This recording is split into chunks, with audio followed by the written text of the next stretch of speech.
আজকে একজন মামুনুল হকের জন্য আমাদের ভোট কেন চাইতে হবে? ইমানের তাগিদে একজন মানুষ তো মামুনুল হককে ভোট দিতে বাধ্য।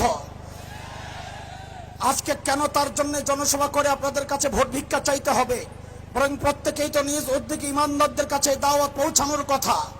আমি আজকে এখানে শুধু একজন বন্ধুর জন্য ভোট চাইতে আসি নাই, আমি এসেছি যুগের একজন শাইখুল আরব আল আজম হযরত মাদানির জন্য ভোট চাইতে। আমি আজকে একজন বন্ধু মামুনুল হকের জন্য ভোট চাইতে আসি নাই, আমি এসেছি যুগের শাইখুল হিন্দের জন্য ভোট চাইতে। আমি আজকে একজন আল্লামা মামুনুল হকের জন্য ভোট চাইতে আসি নাই, আমি এসেছি শাহ আব্দুল আজিজ মুহাদ্দিস দেহলভির মতো একজন যুগের মধ্যে মুজাহিদের জন্য ভোট চাইতে। একজন মজলুম জননেতা মামুনুল হককে যদি সংসদে পাঠানো যায়, এদেশের স্বাধীনতা সার্বভৌমত্ব রক্ষা হবে, এদেশের দুর্নীতিবাজরা পলায়ন করতে বাধ্য হবে। আমরা আর কোনো দুর্নীতিবাজ চাই না, দুর্নীতি চাই না, সন্ত্রাস চাই না।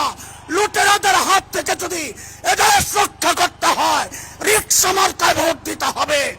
আগামীর মার্কা বাংলাদেশের মার্কা, স্বাধীনতার মার্কা, মামুনুল হকের মার্কা, আলেমদের মার্কা, তাওহীদি জনতার মার্কা, নবী প্রেমিকদের মার্কা, সন্ত্রাস বিরোধীদের মার্কা, দুর্নীতি বিরোধীদের মার্কা।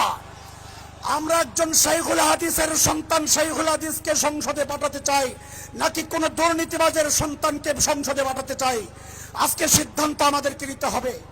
আমাদের কথা স্পষ্ট, শুধু ভাই মাওলানা মামুনুল হক নয়, সারা বাংলাদেশে যতজন আলেম নির্বাচন করছেন, আমি আজকে এই মিডিয়ার মাধ্যমে সারা বাংলাদেশের মানুষকে এই আহ্বান জানাচ্ছি, যেখানে আলেম পাবেন, ইমানদার পাবেন, দেশপ্রেমিক মানুষ পাবেন এবং আল্লাহ ভীরু মানুষ পাবেন, সেখানে যদি একাধিক প্রতিপক্ষ থাকে, একাধিক ক্যান্ডিডেট থাকে, যাকে আপনারা উপযুক্ত মনে করবেন তাকেই আপনার সমর্থন দিবেন।